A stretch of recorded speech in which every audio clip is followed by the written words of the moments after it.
لوگ کہتے ہیں جناب قرآن تراویح کون پڑھے گا، تھک جائیں گے. جناب سراسر دھوکہ ہے، سراسر دھوکہ ہے. شادیوں میں بوڑھے انسان کتنی دیر کھڑے رہتے ہیں، دلہا کے ریسپشن کے لیے 2 گھنٹے کھڑے رہتے ہیں. کھیل کے میدان میں جب کھیل دیکھتے ہیں تو کتنی دیر کھڑے رہتے ہیں.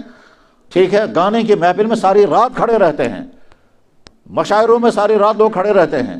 ڈانس کی محفلوں میں پتہ ہی نہیں چلتا کتنی دیر کھڑے ہیں. مسئلہ یہ نہیں ہے کھڑے رہ سکیں گے، مسئلہ یہ ہے آپ چاہتے ہیں یا نہیں. اس طرح سے 24 گھنٹے کا نظام اگر آپ بنائیں گے اور اس میں تلاوت قرآن کریم کا عمل خود طے کر لیں. اس کے علاوہ اگر کسی شخص کے کوئی وظائف ہوں، کوئی اوراد ہوں، تو وہ الگ سے عمل کرنے. رمضان کے مہینے میں اللہ تعالیٰ شاہ نے 2 نعمتیں عطا کی ہیں، ایک ہے روزہ اور ایک ہے قرآن. روزہ دنیا کے ہر قوم میں ہے، لیکن جتنا بہترین روزہ اسلام میں ہے اتنا بہترین روزہ دنیا کے کسی قوم میں نہیں. تفصیل کا وقت نہیں ہے. جیسے بے شمار معاملات میں اسلام کے احکام کے مقابلے میں دنیا کی دوسری کسی قوم کا عمل نہیں آتا. عبادات میں بھی یہی ہے، اخلاقیات میں بھی یہی ہے، معاشرتی زندگی میں بھی یہی ہے. ہر سسٹم میں اسلام کے مقابلے میں دوسرے کسی مذہب کی کوئی چیز نہیں آ پاتی. اسی طرح سے روزے کا سسٹم، باقی قوموں کا جو روزوں کا سسٹم ہے اور اسلام کا جو روزوں کا سسٹم ہے وہ بالکل الگ، لیکن رہا ہے ہر قوم میں روزہ. اور اللہ تعالیٰ شاہ قرآن کریم میں بیان فرماتے ہیں کہ ہم نے ہر قوم پر روزہ فرض کیا ہے، تم پر بھی روزہ فرض کیا. چاہے مکے کے مشرکین بھی روزہ رکھتے تھے، حضرت عائشہ بیان کرتے ہیں، بخاری میں حدیث ہے. مدینے کے یہودی بھی روزہ رکھتے تھے، بخاری میں حدیث، ترمذی شریف میں حدیث ہے. تو اب جب ہم نے روزہ رکھا تو مبارک ان تمام لوگوں کو جو روزہ رکھ رہے ہیں. میرے بھائیوں، روزہ رکھنا ایمان کی علامت ہے. اشہد ان لا الہ الا اللہ وحدہ لا شریک لہ ونشہد ان سیدنا وحبیبنا وشفیعنا ومولانا محمدا عبدہ ورسولہ صلی اللہ تعالی علیہ وعلا آلہ واصحابہ وازواجہ وذریاتہ وبارک وسلم تسلیما کثیرا کثیرا. اما بعد فقد قال اللہ عز وجل فی کتابہ العظیم شہر رمضان الذي انزل فيه القرآن هدى للناس وبينات من الهدى والفرقان. صدق الله مولانا العظيم وصدق رسوله النبي الكريم ونحن على ذلك لمن الشاهدين والشاكرين والحمد لله رب العالمين.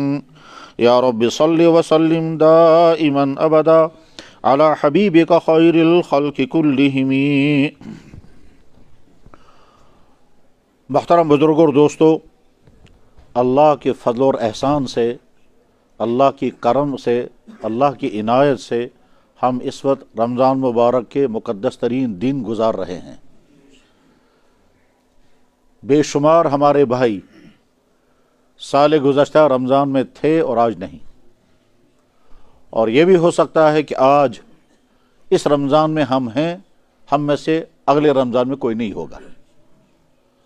وجہ اس کی یہ ہے کہ کسی انسان کو اپنی موت کا پتہ نہیں ہے. موت کا تعلق عمر کے ساتھ بھی نہیں، موت کا تعلق بیماری کے ساتھ بھی نہیں. ایسا ہو سکتا ہے کہ ایک انسان کی عمر بہت کم ہے اور موت آ گئی، حالانکہ خیال یہ تھا کہ ابھی مرے گا نہیں. اور ایسا بھی ہو سکتا ہے کہ ایک انسان کی صحت مرنے کی بظاہر نہیں ہے، مکمل صحت یاب ہے اور مر گیا. ہارٹ اٹیک ہو گیا، برین ہیمریج ہو گیا، ایکسیڈنٹ ہو گیا، کووڈ ہو گیا، یا اس طرح کی کوئی حادثاتی موت ہو گئی تو چلا گیا. تو سمجھتے تھے کہ ابھی مرے گا نہیں مگر مر گیا، سمجھتے تھے کہ ابھی مرنے کی عمر نہیں مگر موت آ گئی، سمجھتے تھے صحت مند ہے مگر اس کے بعد پھر صحت مند ہونے کے باوجود موت کا شکار ہو گیا. تو موت کا کسی کو علم نہیں. جیسے موت کو کوئی انسان جانتا نہیں کہ وہ کب آئے گا، کب آئے گی، اور اسی طرح سے موت کا دنیا میں کوئی انکار کرنے والا بھی نہیں. اللہ کا انکار کرنے والے تو بے شمار ہیں، نبی کا انکار کرنے والے بے شمار ہیں، مگر موت کا انکار کوئی نہیں کر سکتا. جو اللہ کو نہیں مانتا وہ بھی موت مانتا ہے، اور ادھر سے یہ بھی طے ہے کہ کوئی نہیں جانتا موت کب آئے گی. وما تدری نفس بأی ارض تموت، کسی انسان کو خبر نہیں کہ موت کب آئے گی. اور ادھر سے اللہ کا قانون یہ ہے، اللہ تعالیٰ فرماتے ہیں کہ میں موت کو آگے پیچھے نہیں ہونے دیتا. طاقت تو ہے اللہ کو، مگر موت کو آگے پیچھے نہیں جانے دیتے ہیں. وَلَنْ يُؤَخِّرَ اللَّهُ أَجْرًا إِذَا جَاءَ أَجَلُهَا، اس ٹائم کو اللہ آگے پیچھے نہیں لے جاتے ہیں جو ٹائم اللہ نے طے کر رکھا ہے. طاقت ہے مگر قانون یہ ہے کہ موت کا ٹائم بدلے گا نہیں. وَمَا يُعَمَّرُ مِن مُعَمَّرٍ وَلَا يُنْقَصُ مِنْ عُمْرِهِ إِلَّا فِي كِتَابٍ، کسی کی عمر جتنی طے ہو گئی ہے نہ اس میں کمی ہوگی نہ زیادتی ہوگی، تو موت کا کسی کو علم نہیں۔ تو جیسے سال گزشتہ رمضان مبارک گزارنے والے بے شمار بھائی تھے، آج وہ نہیں ہیں، اس بات کا بھی امکان اور یقیناً ہے، امکانی نہیں یقین ہے کہ اس وقت روئے زمین میں جتنے ایمان والے ہیں اگلے سال اتنے ایمان والے روئے زمین پر نہیں ہوں گے، ان میں سے بے شمار کو دنیا سے رخصت ہونا ہے، کیونکہ پر سیکنڈ 100 سے زیادہ آدمی دنیا سے مر رہے ہیں، اور ان میں سے مسلمان بھی بہت بڑی تعداد ہے۔ تو اگلی تعداد جو لسٹ بنے گی اگلے سال کے لیے، ہمیں سے کسی کو نہیں معلوم ہے کہ اس لسٹ میں ہمیں سے کس کس کا نام ہوگا، لہٰذا ہم بہت فکر مندی کے ساتھ یہ بات سوچیں کہ رمضان ہمیں ملا ہوا ہے، یہ ٹھیک طرح سے ہم گزاریں۔ اس سلسلے میں ایک بات جو ذہن میں آئی وہ بیان کر دیتا ہوں میں، کہ جناب رسول اللہ صلی اللہ علیہ وسلم نے حج فرمایا اور ایک ہی حج کیا۔ اللہ کے نبی نے عمرے کیے ہیں 4 اور حج کیا ہے 1، کیونکہ مکہ مکرمہ کے زمانے میں حج فرض ہی نہیں ہوا تھا، اور مدینہ طیبہ جانے کے بعد حج کرنے کا امکان ہی نہیں تھا، کیونکہ مکہ مکرمہ جو ہے وہ نبی کے دشمنوں کے قبضے میں تھا، تو وہ آ ہی نہیں سکتے تھے حج کرنے کے لیے۔ پھر جب مکہ فتح ہو گیا تو پھر آپ نے 1 حج کیا اور اس کے بعد پھر دنیا سے رخصت ہو گئے۔ تو جب آپ حج فرما رہے تھے، اس حج کے موقع پر آپ نے باقاعدہ اعلان کیا کہ لوگوں اس میدان میں اگلے سال اب میری تمہاری ملاقات نہیں ہوگی، اس میدان میں اب تم مجھے آخری مرتبہ دیکھ رہے ہو۔ اس کے بنا آپ نے بتا دیا کہ اب اگلا سال آئے گا، تم لوگ حج کر رہے ہوں گے، میں نہیں ہوں گا۔ تو گویا اس بات کا امکان ہے کہ بے شمار بھائی جو آج ہے اگلے سال نہیں ہو سکتے ہیں۔ بہرحال اللہ نے اگر یہ موقع ہمیں عطا فرمایا، اللہ کا فضل اور احسان ہے، اللہ کا فضل اور احسان ہے کہ ہم یہ رمضان گزار رہے ہیں۔ اللہ تعالیٰ شان اس رمضان کو ہماری برکتوں کا ذریعہ بنائے۔ حضرات، انسانوں کا مزاج یہ ہے کہ وہ وقت کی قدر کرتے ہیں۔ وقت کی قدر کرنے کی مثال یہ ہے کہ جب طالب علموں کو معلوم یہ ہوتا ہے کہ امتحان بالکل قریب ہے، تو اس وقت وہ ساری سرگرمیاں چھوڑ دیتے ہیں، ساری خوشیاں چھوڑ دیتے ہیں اور سارا وقت لگاتے ہیں۔ کہتا ہے امتحان کا زمانہ ہے، امتحان کی تیاری کرنی ہے، تو پریپریشن کرنے کے لیے اپنے سارے شوق چھوڑ دیتے ہیں، کیونکہ سیزن جو ہے وہ امتحان کا ہے۔ بزنس کرنے والے جانتے ہیں کہ بزنس کا سیزن ہے، اس وقت وہ اپنا کھانا پینا بھی چھوڑ دیتے ہیں، گھر آنا بھی چھوڑ دیتے ہیں۔ گاؤں کے لوگ جو زمینداریاں کرتے ہیں، جب زمینداری کا سیزن آتا ہے تو ہر چیز بھول جاتے ہیں، کیونکہ سیزن ہے زمینداری کا، تو ہر چیز کا کوئی نہ کوئی سیزن ہوتا ہے، اور جب وہ سیزن آتا ہے تو آدمی اس سیزن کی بہت زیادہ قدر کرتا ہے اور ایک سیکنڈ بھی ضائع ہونے نہیں دیتا ہے۔ بلکہ بعض لوگوں کا معاملہ تو بہت عجیب ہوتا ہے، وہ اپنی رشتہ داریاں بھول جاتے ہیں، اپنے گھر والوں کو بھول جاتے ہیں، اپنا کھانا پینا بھول جاتے ہیں، کیونکہ سیزن ہے۔ تو ایمان والوں کے لیے ایمانی اعتبار سے اور اعمال کے شوق انسان کے لیے عمل شوق کے اعتبار سے رمضان مبارک بہترین سیزن ہے، کیونکہ اللہ کے نبی علیہ السلام نے ارشاد فرمایا رمضان مبارک میں شیاطین قید کر دیے جاتے ہیں، رمضان مبارک میں سارا ماحول جو ہے وہ نیکیوں کا بن جاتا ہے، رمضان مبارک میں ایک فرض کی ادائیگی پر 70 فرضوں کے ثواب ملتا ہے، اور نفل نماز جو ہے فرضوں کے درجے میں آ جاتی ہے۔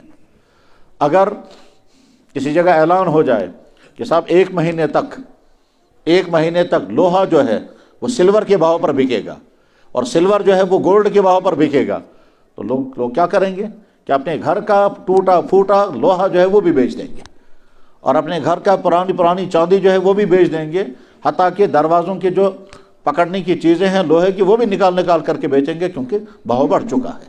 تو بس ٹھیک اسی طرح سے رمضان مبارک بہترین زمانہ ہے امت مسلمہ کے لیے، بلکہ جناب رسول اکرم صلی اللہ علیہ وسلم نے تو یہ بھی ارشاد فرمایا اگر ایمان والوں کو پتہ چل جائے کہ رمضان مبارک اتنا قیمتی مہینہ ہے تو وہ تمنا کریں گے یا اللہ پورا سال رمضان ہی ہونا چاہیے۔ اور ایک حدیث میں ہے کہ اللہ تعالیٰ شانہ روح رمضان ختم ہو جاتا ہے تو جنت کو سجانا شروع کرتے ہیں اگلے سال رمضان کے انتظار کے لیے، پورے سال جنت کو سجایا جاتا ہے۔ فضائل اعمال کے آخر میں فضائل رمضان میں وہ حدیث لکھی ہوئی ہے۔ رمضان مبارک میں امت مسلمہ کو 2 تحفے دیے گئے، ایک تحفہ ہے روزہ اور ایک تحفہ ہے قرآن۔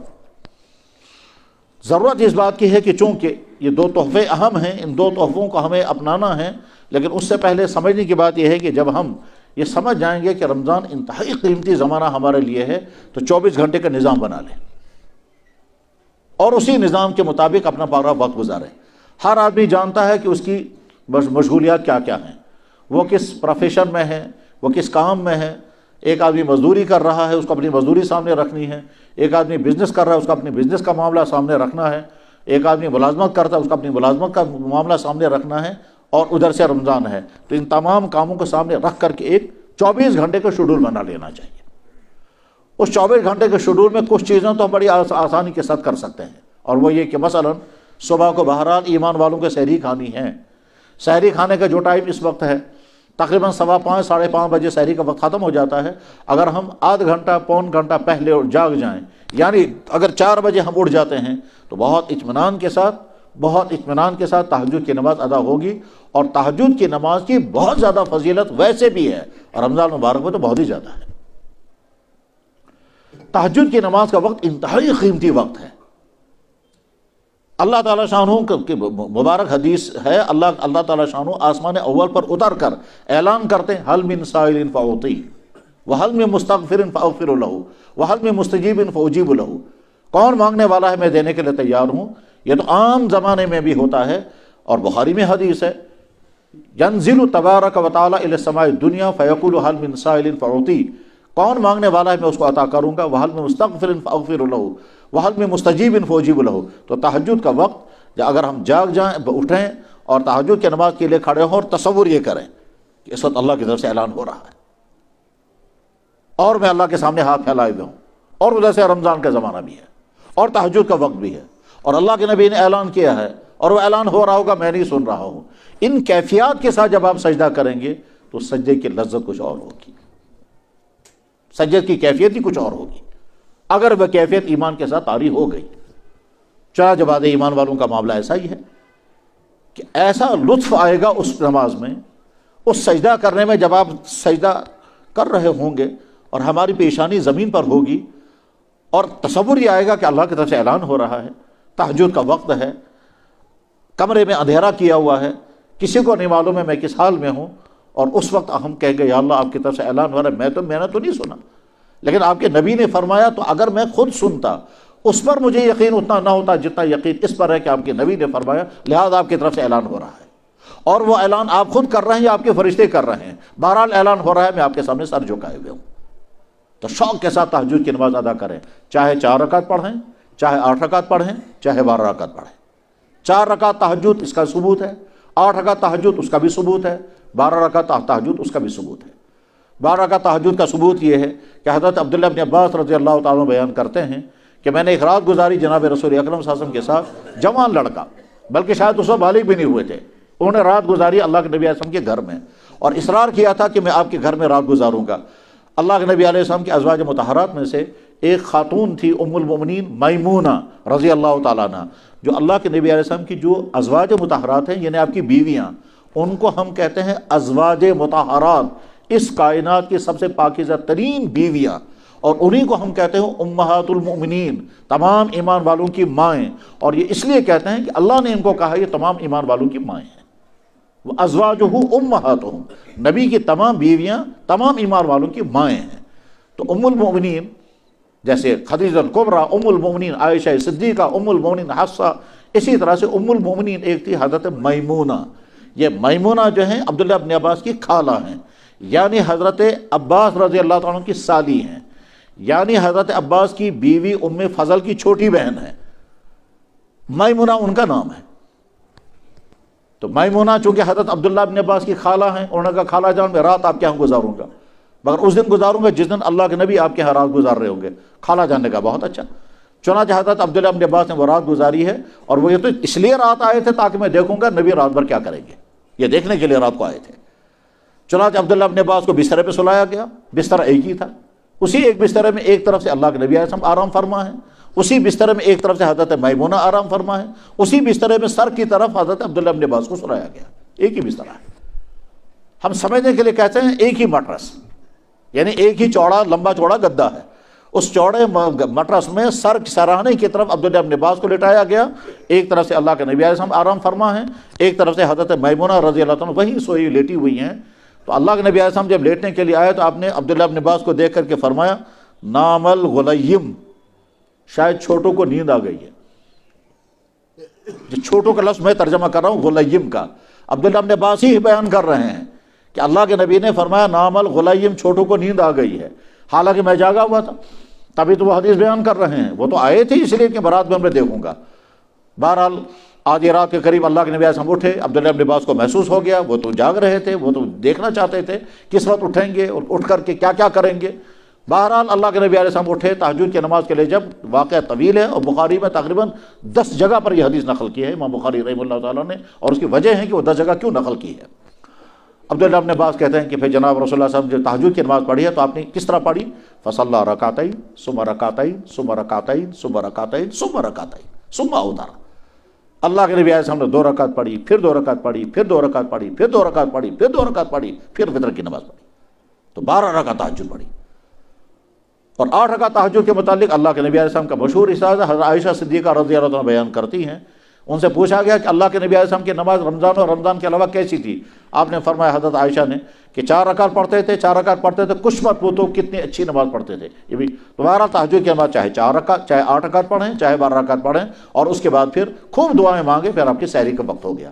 سحری کھانے کے بعد پھر بہتر یہ ہے کہ جتنا جلد ہو سکے فجر کی نماز مسجدوں میں ہو جانی چاہیے، تاکہ لوگ اطمینان کے ساتھ فجر کی نماز پڑھ لیں اور اس کے بعد پھر آرام کریں، آرام کا تقاضا ہوتا ہے۔ بہرحال فجر کی نماز پڑھنے کے بعد تسبیحات پڑھیں، یاسین شریف کی تلاوت کر سکتے ہوں تو اس وقت ضرور تلاوت کریں، پھر آرام کا تقاضا ہوگا تو آرام کریں 2-3 گھنٹے، آپ کی نیند پوری ہو گئی۔ وہ جو 2-3 گھنٹے آپ نے رات میں چھوڑ دیا وہ 2-3 گھنٹے پورے ہو گئی نیند۔ اس کے بعد 8-9 بجے جب آپ اٹھیں گے تو اس وقت ضرور اشراق کی نماز پڑھیں۔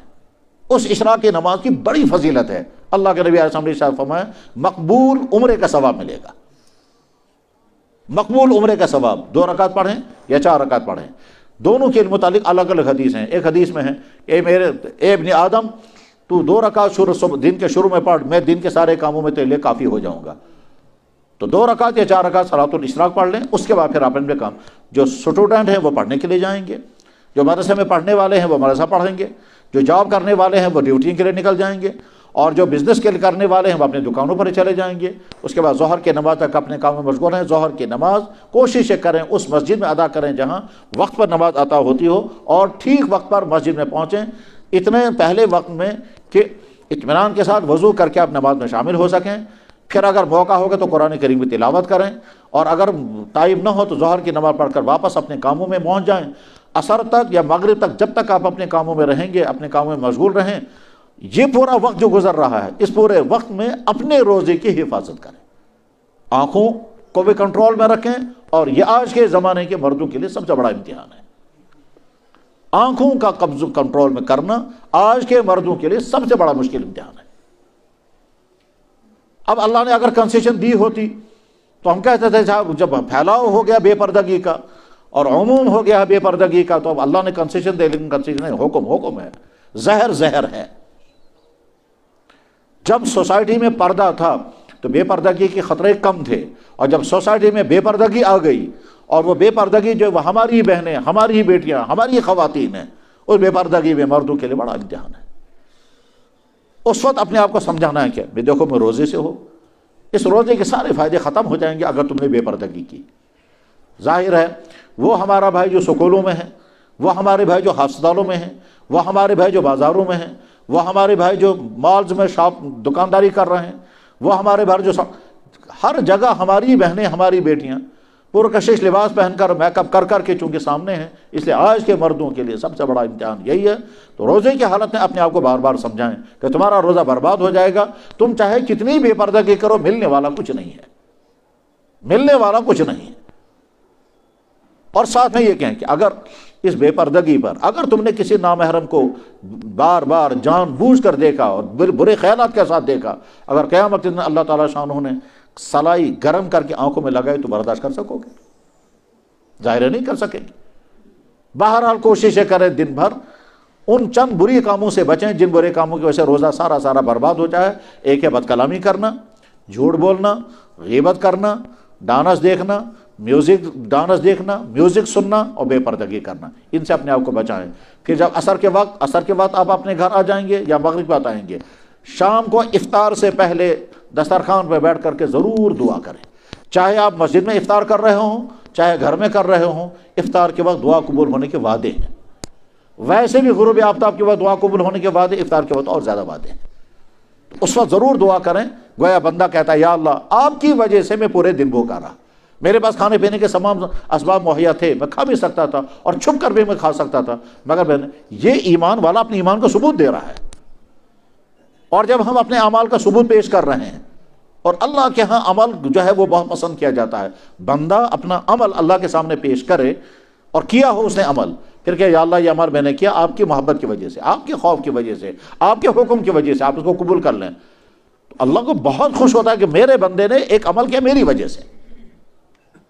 میں بیچ میں واقعہ سناتا ہوں جو تفصیل سے بیان کرنے کا نہیں, کہ وہ جو 3 آدمی غار میں پھنس گئے تھے اور ان 3 آدمیوں نے اپنا نیک عمل اللہ کے سامنے پیش کیا تھا, ورنہ ان 3 عمل اگر وہ اللہ کے سامنے اپنا عمل پیش نہیں کرتے اور اللہ تعالیٰ ان کے عمل کی وجہ سے وہ غار کے اوپر بیٹھی ہوئی چٹان نہیں ہٹاتے, ان کے نکلنے کی کوئی شکل ہی نہیں تھی. اور واقعہ غلط نہیں ہے, فرضی نہیں ہے, اس بارے میں غلط فہمی نہیں ہونی چاہیے, پتہ نہیں واقعہ ہوا بھی یا نہیں, وہ تو بخاری میں ہے اور اللہ کے نبی نے ارشاد فرمایا, تو صحیح حدیث سے ثابت واقعہ ہے. اس میں اللہ کے نبی نے فرمایا, یہ مقصد ہی یہ بیان کرنے کا کہ اپنا عمل جو تم اللہ کے سامنے پیش کرو گے, پھر اپنا عمل پیش کر کے پھر اپنا مسئلہ پیش کرو. تو گویا ہم اپنا عمل پیش کر رہے ہیں, یا اللہ ہم نے دن بھر روزہ رکھا آپ کے حکم کی وجہ سے, ورنہ ہم پر کسی کا دباؤ نہیں تھا. جو لوگ روزہ نہیں رکھتے ہیں وہ دنیا بھر کو کہہ سکتے ہیں کہ ہمارا روزہ ہے اور ہوگا نہیں روزہ, تو ہم نے روزہ رکھا ہے, ہم مایوس کیوں کہ ہم نے کچھ نہیں کیا, ہم روزہ رکھا ہے. اور اس وقت تصور کریں اللہ کی طرف سے فیصلے ہو رہے ہوں گے, اس وقت افطار کرنے کے موقع پر اللہ تعالیٰ سے, اور حدیث میں ہے کہ افطار کے وقت کئی لاکھ انسانوں کو جہنم سے خلاصی مل جاتی ہے. پھر پورے مہینے میں جتنے لوگوں کے خلاصی ہوئی ہے, اخیر دن میں اتنے لوگوں کی پھر مزید تعداد. تو گویا اس وقت افطار کے بعد ضرور دعا میں مشغول ہیں. افطار کرنے کے بعد مغرب کی نماز ہوگی. مغرب کی نماز کے بعد اگر آپ نے اطمینان کے ساتھ افطار کر لیا ہے اور مغرب کے بعد آپ چند رکعت اور نماز پڑھ سکتے ہیں تو بہت اچھا. ویسے ہونا چاہیے, یہ اطمینان کے ساتھ لوگوں کو افطار کرنے دینا چاہیے, اس میں جلدی نہیں کرنی جو ہوتی ہے. یہاں تو بعض دفعہ دیکھا یہ گیا کہ صاحب کھجوریں منہ میں ہیں اور ادھر سے اللہ اکبر تکبیر شروع ہو گئی. ایسا نہیں ہونا چاہیے, اطمینان کے ساتھ لوگوں کو افطار کرنے دیا جائے. بلکہ حرمین شریفین میں تو ہم دیکھا گیا کہ وہاں اذان اور نماز کے بعد تقریباً 12 منٹ کا فاصلہ ہوتا ہے, اتنا وقت رکھا جاتا ہے بیچ میں. تو خیر ہم یہاں اتنا وقت اگر نہیں برداشت کر پائیں گے تو چند منٹ تو انتظار کرنا چاہیے تاکہ لوگ اطمینان کے ساتھ افطار کریں. افطار کرنے کے بعد پھر مغرب کی نماز ہوگی, مغرب کی نماز پڑھ کر کے پھر 6 رکعت ضرور ادا کرنے کی کوشش کریں. اللہ کے نبی علیہ السلام نے ارشاد فرمایا جو آدمی مغرب کے بعد 6 رکعت ادا کرے گا اس کو 12 سال کی عبادت کا ثواب ملے گا. 2 کر کے ادا کرنی ہے. ترمذی شریف میں حدیث موجود ہے. اب آپ کے کھانے کا وقت ہو گیا, کھانا کھانے کے بعد پھر عشاء کی نماز پھر تراویح, بہت اطمینان کے ساتھ بہت سکون کے ساتھ پڑھانے والے اور پڑھنے والے تراویح کی نماز میں کھڑے رہیں. اور اس وقت تصور یہ کریں کہ اللہ کے نبی نے ارشاد فرمایا من قام رمضان ایمانا و احتسابا, جو ایمان اور اخلاص کے ساتھ اللہ کے سامنے کھڑا ہے, یا اللہ ہم آپ کے سامنے کھڑے ہیں. جب اس کیفیت کے ساتھ ہم کھڑے ہوں گے ایمان اور احتساب کے ساتھ, من قام رمضان ایمانا و احتسابا, جو رمضان کی راتوں میں کھڑا ہے ایمان اور احتساب کے ساتھ, غفر لہ ما تقدم من ذنبہ, تو تراویح ختم ہو جائے گی. تراویح بہت سارے لوگ کہتے ہیں ہم نے آج بڑا کارنامہ انجام دیا. حقیقت یہ ہے کہ ہم جو تراویح پڑھ رہے ہیں ہم نے کوئی ایکسٹرا ٹائم نہیں دیا. یہ وہی ٹائم ہے جو گھروں میں ہمارا بیکار جاتا تھا. رمضان کے علاوہ باقی دنوں میں عام طور پر لوگ 10 بجے 11 بجے سوتے ہیں, آج بھی اسی ٹائم تراویح ختم ہو رہی ہے. اگر 7:15 8:30 بجے تراویح شروع ہو رہی ہے, 10 بجے تراویح ختم ہو جاتی ہے, تو یہ وہی ٹائم ہے جو آپ ٹائم اپنے گھر میں گزار رہے تھے, وہ ٹائم اپنے مسجد میں دیا. تو ہم نے کون سا بڑا کارنامہ انجام دے احسان کیا ہے. اور اگر کسی کا دل نہیں چاہ رہا ہے تو اپنے آپ سے پوچھے, وہ اپنے آپ سے پوچھے کہ میں نماز میں نہیں جاؤں گا, یہ ٹائم جو میں نے بچایا وہ دوسرے کس کام میں خرچ کریں گے آپ؟ وہ کون سا دوسرا کام ہے جس کام میں آپ نے نماز کو تو چھوڑ دیا, وہ تو آپ کو بوجھ لگ گئی, وہ تو بھاری ہو گیا, اس کو آپ نے ضروری نہیں سمجھا, اس کو ایوائڈ کر دیا, اور اس ٹائم کو بچا کر آپ دوسرا کون سا کام کریں گے؟ ظاہر ہے گھر میں بیٹھیں گے, یا موبائل چلائیں گے, یا ٹی وی دیکھیں گے, یا کھانے پینے میں مشغول رہیں گے, یا بیکار باتوں میں وقت گزاریں گے.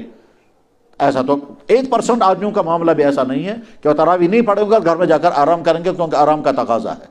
1% آدمیوں کا حال بھی نہیں. اصل میں ہوتا یہ ہے کہ شیطان مسجد سے نکال دیتا ہے, اور نکالنے کے بعد گھر میں مشغول کر دیتا ہے. اب آپ کہیں گے شیطان تو بند ہو چکا ہے رمضان میں, تو اب کون نکال رہا ہے؟ تو جناب والا, ایک شیطان تو بند ہو چکا ہے, ایک شیطان اندر بیٹھا ہوا ہے. وہ جو اندر بیٹھا ہوا شیطان ہے, انسان کو گمراہ کرنے والی 3 طاقتیں ہیں. ایک ہے انسانوں کا ماحول, اور ایک ہے شیطان, اور ایک ہے نفس. یہ جو نفس ہے وہ تو انسان کے ساتھ لگا ہوا وہی برائیاں کراتا ہے. تو شیطان یہ کہتا ہے میں تو بند ہو گیا لیکن میرا ایجنٹ آپ کے پاس موجود ہے, وہ میرا کام کرتا رہے گا. تو چونکہ دو طاقتیں رمضان کے باہر ہوتی ہیں, اب ایک طاقت تو بند ہو چکی ہے, اس لیے رمضان میں گناہوں کا ریشو کم ہو جاتا ہے, نیکیوں کا ماحول بڑھ جاتا ہے. اس طرح سے 24 گھنٹے کا ماحول اگر ہم بنائیں گے تو انشاءاللہ بہترین. پھر تہجد نماز پڑھنے کے بعد فارغ ہو کر جب واپس آ گئے تو اس کے بعد اگر آپ کو ہمت ہو, موقع, سورہ ملک کی تلاوت کریں. سونے سے پہلے سورہ ملک کی تلاوت کرنی ہوتی ہے, اس کے بعد تقاضا ہو تو آرام کریں. اب اس بیچ میں آپ کو قرآن کریم کی تلاوت کا وقت طے کرنا ہے, کیونکہ رمضان شریف میں قرآن کریم نازل ہوا ہے اور رمضان میں تلاوت قرآن کریم کی بہت زیادہ فضیلت ہے. بلکہ امت مسلمہ کی تلاوت قرآن کریم کا عمل اتنا زیادہ رہا ہے کہ عقلیں حیران ہو جاتی ہیں. امام اعظم امام ابو حنیفہ رحمہ اللہ تعالیٰ کے متعلق تو تمام کتابوں میں لکھا ہوا ہے کہ رمضان مبارک میں وہ 61 قرآن پڑھتے تھے. امام بخاری رحمہ اللہ تعالیٰ کے متعلق ان کے حالات زندگی میں لکھا ہوا ہے کہ وہ دن میں 1 قرآن پڑھتے تھے, صبح کو شروع کرتے تھے, شام کو ختم کرتے تھے. اور تراویح کی نماز خود پڑھایا کرتے تھے, اس میں الگ قرآن ختم ہوتا تھا. اور تہجد کی نماز خود امام بخاری پڑھتے تھے, 10 پارے تہجد کی نماز میں پڑھتے تھے. بلکہ جہاں یہ لکھا ہوا ہے 10 پاروں کا, وہاں کہیں یہ بھی لکھا ہوا ہے کہ کسی دن 10 پارے پڑھتے تھے, کسی دن 15 پارے پڑھتے تھے. ان کا یہ تلاوت کیسے اتنی مکمل ہو جاتی تھی. بہرحال اللہ تعالیٰ شانو وقت میں برکت عطا کرتے ہیں. میں نے ایک دفعہ ایک بھائی سے پوچھا, میں نے کہا ہو جاتا ہے؟ کہنے لگا ہاں ہو جاتا ہے. تو میں نے کہا کیسے؟ کہنے لگا میں نے خود کر کے دیکھا. تو میں نے کہا کیا کیا آپ نے؟ کہنے لگا میں نے کوشش یہ کی کہ میں زیادہ سے زیادہ تلاوت کتنی کر سکوں گا, تو میں نے ایک دن میں 35 پارے پڑھے, یعنی 1 قرآن و 5 پارے. میں نے خود دیکھا اس آدمی کو. غرض یہ کہ میرے بھائیوں میں, میرے جاننے والوں میں بچہ بھی ہے کہ عشاء کے بعد اس نے قرآن کریم پڑھنا شروع کیا, تہجد کا ختم کیا. خود یہاں کشمیر کی تاریخ میں ایک طالب علم کا نام ملتا ہے حیدر, جس کا نام تھا, اس نے دلی میں حضرت شیخ عبدالحق محدث دہلوی رحمۃ اللہ علیہ, جو جہانگیر بادشاہ کے زمانے میں تھے اور وہ اس زمانے میں اس پورے خطے کے سب سے بڑے محدث تھے. شیخ عبدالحق محدث دہلوی رحمہ اللہ تعالیٰ نے اپنے اس طالب علم سے جو کشمیر کا تھا, پڑھنے کے لیے گیا تھا, ان سے فرمایا کہ تم حافظ ہو؟ انہوں نے کہا جی ہاں. کہنے لگا یاد ہے؟ انہوں نے کہا جی ہاں یاد ہے. فرمایا چند دنوں کے بعد شب برات آئے گی, اس دن مجھے قرآن سنانا. چنانچہ شب برات میں حیدر نام کے کشمیری طالب علم نے صرف 2 رکعت کے اندر پورا قرآن پڑھا, اور 1 رکعت میں انہوں نے الحمد شریف سے لے کر کے قل اعوذ برب الفلق تک پڑھا, اور دوسرے رکعت میں قل اعوذ برب الناس پڑھا, اور فجر کی اذان ہوئی. شیخ عبدالحق محدث دہلوی بوڑھے بزرگ انسان پیچھے مقتدی بن کر کھڑے تھے. آج ہم سوچ بھی نہیں سکتے اتنی دیر ہم کھڑے رہ پائیں گے یا نہیں. لوگ کہتے ہیں جناب قرآن تراویح کون پڑھے گا, تھک جائیں گے. جناب سراسر دھوکہ ہے, سراسر دھوکہ ہے. شادیوں میں بوڑھے انسان کتنی دیر کھڑے رہتے ہیں, دلہا کے ریسپشن کے لیے 2-2 گھنٹے کھڑے رہتے ہیں. کھیل کے میدان میں جب کھیل دیکھتے ہیں تو کتنی دیر کھڑے رہتے ہیں. ٹھیک ہے, گانے کی محفل میں ساری رات کھڑے رہتے ہیں, مشاعروں میں ساری رات لوگ کھڑے رہتے ہیں, ڈانس کی محفلوں میں پتہ ہی نہیں چلتا کتنی دیر کھڑے ہیں. مسئلہ یہ نہیں ہے کھڑے رہ سکیں گے, مسئلہ یہ ہے آپ چاہتے ہیں یا نہیں. اس طرح سے 24 گھنٹے کا نظام اگر آپ بنائیں گے اور اس میں تلاوت قرآن کریم کا عمل خود طے کر لیں. اس کے علاوہ اگر کسی شخص کے کوئی وظائف ہوں, کوئی اوراد ہوں, تو وہ الگ سے عمل کرنے. اس طرح سے 24 گھنٹے کے اعمال اگر ہم انجام دیں گے تو انشاءاللہ ہمارا رمضان بہت اچھی طرح سے گزرے گا. رمضان کے مہینے میں اللہ تعالیٰ شاہ نے 2 نعمتیں عطا کی ہیں, ایک ہے روزہ اور ایک ہے قرآن. روزہ دنیا کے ہر قوم میں ہے, لیکن جتنا بہترین روزہ اسلام میں ہے اتنا بہترین روزہ دنیا کی کسی قوم میں نہیں. تفصیل کا وقت نہیں ہے. جیسے بے شمار معاملات میں اسلام کے احکام کے مقابلے میں دنیا کی دوسری کسی قوم کا عمل نہیں آتا. عبادات میں بھی یہی ہے, اخلاقیات میں بھی یہی ہے, معاشرتی زندگی میں بھی یہی ہے. ہر سسٹم میں اسلام کے مقابلے میں دوسرے کسی مذہب کی کوئی چیز نہیں آ پاتی. اسی طرح سے روزے کا سسٹم, باقی قوموں کا جو روزوں کا سسٹم ہے اور اسلام کا جو روزوں کا سسٹم ہے وہ بالکل الگ, لیکن رہا ہے ہر قوم میں روزہ. اور اللہ تعالیٰ شاہ قرآن کریم میں بیان فرماتے ہیں کہ ہم نے ہر قوم پر روزہ فرض کیا ہے, تم پر بھی روزہ فرض کیا. چاہتے مکے کے مشرکین بھی روزہ رکھتے تھے, حضرت عائشہ بیان کرتے ہیں, بخاری میں حدیث ہے. مدینہ کے یہودی بھی روزہ رکھتے تھے, بخاری بھی حدیث, ترمذی شریف میں حدیث ہے. تو روزہ ہر قوم میں تھا. یہ جو روزہ اللہ تعالیٰ شاہ نے عطا فرمایا ہے, اس روزے کے بے شمار فائدے ہیں, کم سے کم 2 تو لازمی ہیں. ایک ہے جسمانی فائدہ اور ایک ہے روحانی اخلاقی فائدہ. جسمانی فائدے کتنے ہیں, صحت کے اعتبار سے روزہ کتنا مفید ہے, اس کے لیے میڈیکل والوں کی طرف سے ہزاروں کتابیں لکھی جا چکی ہیں, اور اس میں مسلمان بھی لکھنے والے اور غیر مسلم بھی ہیں, جو روزے کے جسمانی فائدے بیان کرتے ہیں. اور واقعتاً بے شمار بیماریوں کا علاج روزہ ہے.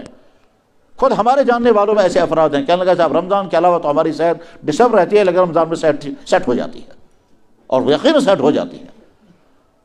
تو غرض یہ کہ جس روزوں کے جسمانی فائدے، کس بیماری میں روزہ کس طرح فائدہ دیتا ہے، یہ بہت تفصیل طلب موضوع ہے۔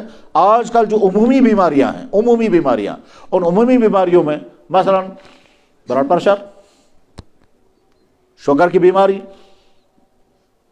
پیٹ کی بیماری، معدے کی بیماریاں، جگر کی بیماریاں، نرو سسٹم کی بیماریاں، نیند کم ہونے یا نہ آنے کی بیماریاں، اس طرح کی جو عمومی بیماریاں ہیں، ان عمومی بیماریوں میں روزہ بہترین علاج ہے، اور تجربات اس کے شاہد ہیں۔ مگر ہم اس لیے روزہ نہیں رکھیں گے کہ بیماریوں کا علاج ہے، ہم اس لیے روزہ رکھتے ہیں کہ اللہ کا حکم ہے، مگر فائدے اس میں ضرور ہوں گے۔ اور دوسرا فائدہ ہے ہم اسے متقی بنیں گے۔ ہمارے دو مسئلے اہم ہیں، نمبر ایک ہم اچھے بنیں یعنی متقی بنیں، نمبر دو ہمارے سارے مسائل حل ہو جائیں، بس پریشانیاں جتنی وہ حل ہو جائیں اور ہم اچھے بنیں۔ یہ دو مسئلے ہر ایمان والے کے ساتھ جڑے ہوئے ہیں، انفرادی طور پر بھی اجتماعی طور پر بھی۔ ہم اچھے بنیں، نمبر دو ہماری ساری پریشانیاں دور ہوں، مسائل حل ہوں۔ ان دونوں کا حل رمضان ہے۔ ہم اچھے بنیں جب ہم مسلسل روزہ رکھیں گے تو گویا اپنے آپ کو اچھا بنانے کی ٹریننگ لے رہے ہیں، ہم کوشش کر رہے ہیں۔ ہماری آنکھیں قابو میں رہنی چاہیے، ہماری زبان قابو میں رہنی چاہیے، ہماری سوچ قابو میں رہنی چاہیے۔ جو بری عادتیں ہم پر مسلط ہیں وہ بری عادتیں ہم سے چھوٹ نہیں پا رہی ہیں، تو رمضان میں ہم بری عادتوں کو چھوڑ سکتے ہیں۔ بلکہ جو نوجوان، جو افراد منشیات کا شکار ہو گئے ہیں اور وہ چھوڑ نہیں پا رہے ہیں، وہ چاہتے ہیں ہم اپنے آپ کو اس میں سے نکالنا، رمضان میں بہترین موقع ان کے لیے ہے، وہ اپنے آپ کو اس میں سے نکال سکتے ہیں اور بڑی آسانی کے ساتھ چھوڑ ہو جائے گا۔ کیوں؟ رمضان میں کنٹرول انسان کے اندر پیدا ہو جاتا ہے، بھوک لگی ہوئی ہے پھر بھی کنٹرول کر رہا ہے۔ یہ جو سیلف کنٹرول ہے، اپنے آپ کو قابو میں رکھنے کا مزاج، یہ جب پیدا ہو جاتا ہے تو انسان ہر اس جگہ جہاں انسان نفس آتا ہے میں یہ کروں، اور ادھر سے عادت نہیں ہے کنٹرول کرنے کی۔ اصل میں اللہ نے روزہ رکھا ہی اسی لیے ہے تاکہ انسان کو اپنے آپ کو قابو کرنے کی عادت ہو جائے۔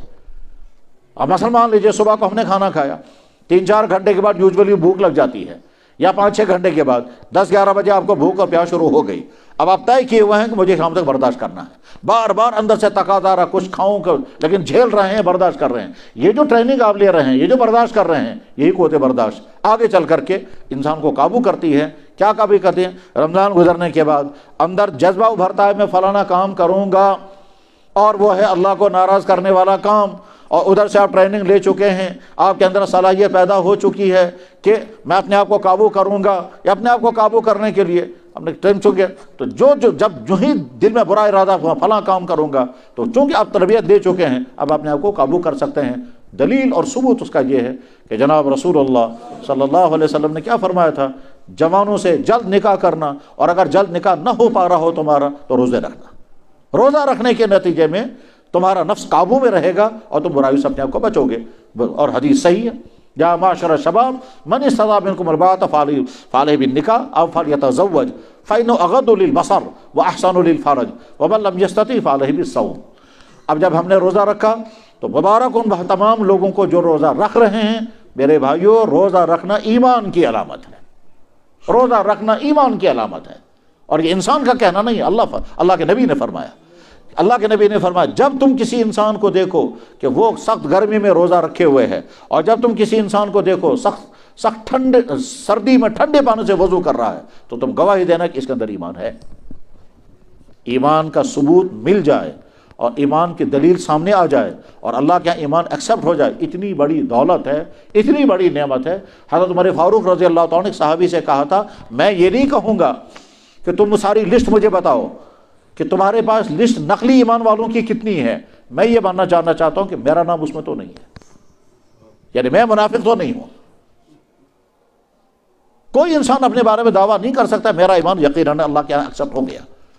تو روزہ جو ہے وہ ایمان کی علامت ہے، تو ہم جب روزہ رکھتے ہیں تو وہ ایمان کا ثبوت دے رہے ہیں۔ الحمدللہ رب العالمین۔ اپنے آپ کو مایوس نہیں سمجھنا چاہیے، ہم کو تو اللہ نے توفیق عطا فرمائے روزہ رکھ رہے ہیں، البتہ روزے کو دن بھر بچانا ہے خراب ہونے سے۔ چنانچہ جو لوگ لڑتے رہیں گے، بد کلامیاں کریں گے، گالیاں دیں گے، غصہ کریں گے، برے خیالات دماغ میں لائیں گے، آنکھوں کا غلط استعمال کریں گے، دکان پر بیٹھ کر کے فراڈ بزنس کریں گے، دفتر میں بیٹھ کر رشوت کھائیں گے، نامحرموں سے باتیں کریں گے۔ غرض یہ کہ جتنی چیزیں اللہ نے حرام کی ہے اور ان حرام چیزوں کے لیے انسان کا جسم استعمال ہوتا ہے، ان تمام چیزوں کا روزہ ہو جانا چاہیے، تو روزے کا فائدہ ہوگا۔ من لم یدع قول الزور والعمل به، جو آدمی جھوٹ بولنا نہیں چھوڑے گا اور جھوٹ کے مطابق عمل کرنا، فلیس للہ حاجۃ فی ان یدع طعامہ و شرابہ۔ اس کے بعد پھر روزوں، جب روزے رکھ لیے تو روزوں کے بعد پھر مسائل پیدا ہوتے ہیں، اور وہ مسائل ہیں صحت کے مسائل ہوں گے، غلطی ہو گئی تو کیا کریں گے۔ اس سلسلے میں بہت ساری باتیں سمجھنے کی ہیں، اور انشاءاللہ اس میں ہم اگلی مجلس کریں گے، اس اگلی مجلس میں روزوں کے مسائل پر میں تفصیل سے گفتگو کروں گا انشاءاللہ۔ وہ یا تو وہ مجلس ہوگی سوموار کو عصر کے وقت، یا منگل کے وقت عصر کے وقت، یہاں انتظامیہ سے مشورہ کر کے وہ مجلس ہم منعقد کریں گے۔ اس سلسلے میں چند باتیں اور احتیاط کی ہیں وہ سامنے رکھنی چاہیے۔ ہمارے ہاں معاشرے میں صبح کے اوقات اور شام کے اوقات میں بڑا کنفیوژن ہے۔ صبح کی اذانیں ہو جاتی ہیں، کچھ جگہوں پہ ہو گئی، کچھ جگہوں پر ابھی نہیں ہوئی، کچھ کیلنڈروں میں ٹائم ہو چکا ہے، سحری ختم ہو گئی، کچھ میں ابھی نہیں، تو سب مسلمان پریشان ہو جاتا ہے۔ اسی طرح سے شام کو کہیں اذان ہو گئی، کہیں ابھی نہیں ہوئی، کہیں اذان ہو گئی ابھی دھوپ نظر آ رہی ہے، تو مسلمان کنفیوز ہو جاتے ہیں کہ اب ہم کون سی کب افطار کریں گے۔ تو اس کے لیے میں ایک فارمولہ پہلے سے بتا کے رہتا ہوں، ہمیشہ اس فارمولے کو اپنائیں۔ کیا؟ سحری ختم ہوگی صبح صادق پر، اور افطار کرنا ہے غروب آفتاب تک۔ یہ ہے شریعت کا اصول۔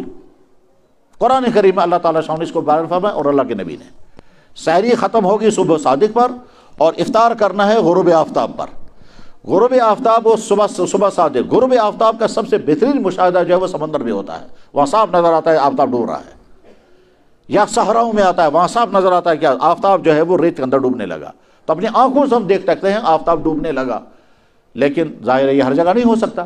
تو اب ہمارے پاس اپنی آنکھ سے آفتاب ڈوبنے کا مشاہدہ کرنے کی کوئی شکل نہیں، ہم نہیں دیکھ سکتے، ہم اپنی آنکھوں سے دیکھ رہے ہیں آفتاب ڈوب گیا، اب ہم افطار کریں گے، تو ہمیں کسی اور سورس پر اعتماد کرنا ہے۔ وہ اور سورس کیا ہے؟ وہ ہے ٹیکنیکل سسٹم، یعنی لوگوں نے جو جنتریاں بنائی ہیں یا محکمہ موسمیات جو ٹائم بتا رہے ہیں اس پر ہمیں ڈیپینڈ کرنا ہے۔ محکمہ موسمیات کا ٹائم کیا ہے اور جو جنتریاں بنانے والے ان کی جنتریاں کیا ہیں، یہ انسانوں کی کوشش ہے، اس میں غلطی کا امکان ہے۔ اب جب غلطی کا امکان ہے، ہمارے پاس کوئی اتھینٹک ثبوت نہیں ہے کہ یہ جو بتا رہے ہیں وہ 100% صحیح ہے اور یہ جو بتا رہے ہیں یہ 100% غلط ہے۔ ہم نے بارہا دیکھا ہے، محکمہ موسمیات والوں نے اعلان کے مطابق غروب آفتاب ہو رہا ہے اور آفتاب نظر آ رہا تھا۔ ہم بارہا دیکھ رہے ہیں کہ محکمہ موسمیات والوں کے ٹائم کے مطابق آفتاب ڈوبنے کا ٹائم ہو چکا ہے، لیکن ابھی پہاڑوں پر دھوپ نظر آ رہی ہے۔ آج کل بھی آپ دیکھ سکتے ہیں، محسوس ہو جائے گا۔ تو غرض یہ کہ یہ محکمہ موسمیات یا کیلنڈر بنانے والوں کی جو جنتریاں ہیں، یہ انسانوں کی کوشش ہے، یہ بتا رہے ہیں ہمیں کہ آفتاب ڈوب رہا ہے، اس میں غلطی کا امکان ہے۔ اب جب کئی کیلنڈر آئیں گے تو اس وقت ہماری احتیاط کیا ہے؟ ہم سب سے بعد والا ٹائم لیں گے، تو ہمارا روزہ انتشار کا شکار ہونے سے بچ جائے گا۔ اچھی طرح سے ذہن میں رکھنا، اصول یہ ہے کہ صبح صادق اگر کوئی ایک کیلنڈر دکھا رہا ہے مثلا 5:22 پر، اور دوسرا کیلنڈر دکھا رہا ہے 5:20 پر، اور تیسرا کیلنڈر دکھا رہا ہے 5:15 پر، تو 15 منٹ پر افطار سحری ختم کر دیں تاکہ ہم اپنے آپ کو خطرے میں نہ ڈالیں۔ اور اسی طرح سے اگر غروب آفتاب کے وقت ایک جگہ اذان ہو رہی ہے ایک جگہ نہیں ہے، ایک کیلنڈر کچھ دکھا رہا ہے دوسرا کیلنڈر، اس میں احتیاط اس میں ہے کہ سب سے دیر والا کیلنڈر مان کر کے اطمینان کریں۔ اور بنیاد اس کی میں عرض کر دیتا ہوں، حضرت فاروق اعظم رضی اللہ تعالی عنہ مغرب کی نماز کے بعد افطار کرتے تھے، اور یہ حدیث موطا امام مالک میں موجود ہے۔ موطا امام مالک رحمہ اللہ تعالیٰ کی لکھی ہوئی کتاب ہے، امام مالک امام بخاری کے استاد کے بھی استاد ہیں، اس میں حدیث موجود ہے کہ حضرت فاروق اعظم رضی اللہ تعالیٰ عنہ آفتاب ڈوبنے کے فوراً بعد نہیں، مغرب کی نماز پڑھاتے اس کے بعد افطار کرتے تھے۔ لیکن اس کے معنی یہ نہیں کہ امت کو مشکلات میں ڈالیں گے، اس کے معنی یہ ہے کہ وہ اصل میں کہ بھائی لوگ افطار کر لیں لیکن میں اور اطمینان کرنا چاہتا ہوں۔ اچھا، دوسری طرف سے اللہ کے نبی علیہ السلام نے فرمایا میری امت خیر پر رہے گی جب تک جلدی افطار کرے گی۔ تو جلدی افطار کرنے کے معنی یہ ہے کہ یہودی اور نصرانی دیر سے افطار کرتے ہیں، اس کے مقابلے میں ہم کو جلدی افطار کرنا ہے۔ تو بہرحال اپنے سحری کے اور افطاری کے اوقات کی پوری حفاظت کریں، پوری عادت کریں۔ ایسا نہ ہو دن بھر روزہ رکھا تھا اور آفتاب ڈوبنے سے پہلے ہم نے افطار کر لیا تو روزہ برباد ہو جائے گا۔ اس سلسلے میں کچھ مزید باتیں اور انشاءاللہ نماز کے بعد بیان کی جائیں گی، اور اس کے بعد پھر مختصر سی دعا ہوگی۔ رمضان مبارک کا مہینہ انتہائی قیمتی مہینہ ہے، اللہ تعالیٰ شان و بندوں کی طرف متوجہ رہتے ہیں، اعمال قبول کرتے ہیں اور بندے اعمال کرتے ہیں۔ بلا شبہ اس روئے زمین پر رمضان کے مہینے میں جتنا خیر پھیلتا ہے، اتنا خیر دوسرے کسی مذہب کے کسی فنکشن کے موقع پر نہیں، اور باقی مسلمانوں کے باقی مہینوں میں جتنا خیر نہیں پھیلتا جتنا اس میں۔ اور وجہ اس کی یہ ہے کہ ایمان والے روزہ رکھتے ہیں، تلاوتیں کرتے ہیں، مسجدیں آباد ہوتی ہیں، صدقہ خیرات ہوتا ہے، زکاتیں ادا ہوتی ہیں، خیر خواہی کا ماحول ہوتا ہے، عمرے اور حج، عمرے اور دعائیں ہوتی ہیں۔ غرض یہ کہ پورے سال کے مقابلے میں رمضان خیر ہی خیر کا زمانہ ہوتا ہے اور رحمتوں کا نزول کا زمانہ ہوتا ہے۔ اللہ کے نبی نے فرمایا کہ رمضان المبارک کے 3 عشرے ہیں، پہلا عشرہ رحمت کا، دوسرا عشرہ مغفرت کا، تیسرا عشرہ جہنم سے خلاصی کا۔ اور آخر حدیث سنا کر میں بات ختم کرتا ہوں۔ اللہ کے نبی علیہ السلام، کعب بن عجرہ رضی اللہ تعالیٰ عنہ کی حدیث ہے، کعب بن عجرہ بڑے عجیب صحابی تھے، ان کا ایک واقعہ ہوا ہے، اس واقعے کی بنیاد پر قرآن کریم کی آیت بھی نازل ہوئی تھی۔ وہ عمرہ کرنے کے لیے جب تشریف لے جا رہے خیر تو کعب بن عجرہ رضی اللہ تعالیٰ عنہ بیان کرتے ہیں کہ جناب رسول اللہ صلی اللہ علیہ وسلم مسجد میں تشریف لائے، پہلے ممبر پر پہلی سیڑھی پر قدم رکھا تو رک گئے، فرمایا آمین، تو تمام صحابہ حیران ہو گئے، یہ آمین کیسی؟ پھر دوسرے پر قدم رکھا، پھر رک گئے، فرمایا آمین، پھر تیسرے پر قدم رکھا یا بیٹھے تو پھر کہا آمین۔ اس کے بعد صحابہ کرام نے پوچھا یا رسول اللہ آپ نے یہ آمین آج کیوں کہی؟ آپ نے فرمایا جب میں نے پہلے پر قدم رکھا تو جبریل نے آ کر کہا برباد ہو جائے وہ شخص جس کے سامنے آپ کا نام لیا گیا، اس نے درود نہیں پڑھا۔ میں نے کہا برباد، آمین۔ پھر جبریل نے کہا برباد ہو جائے وہ شخص جس نے ماں باپ کو پایا اور ان کی خدمت کر کے ان کو خوش نہیں کیا، میں نے کہا آمین۔ پھر کہا برباد ہو جائے وہ شخص جس نے رمضان کا مہینہ پایا پھر بھی اپنے گناہ معاف نہ کرا سکا۔ یعنی گویا یہ تو وہ سیزن ہے جس میں لازم اب اللہ کے اپنے تمام گناہوں کو معاف کرا سکتے ہیں، بس رمضان کی قدر کریں گے، اسی میں ہماری لیے کامیابی ہوگی۔ وآخر دعوانا ان الحمد للہ رب العالمین برحمتک یا ارحم الراحمین۔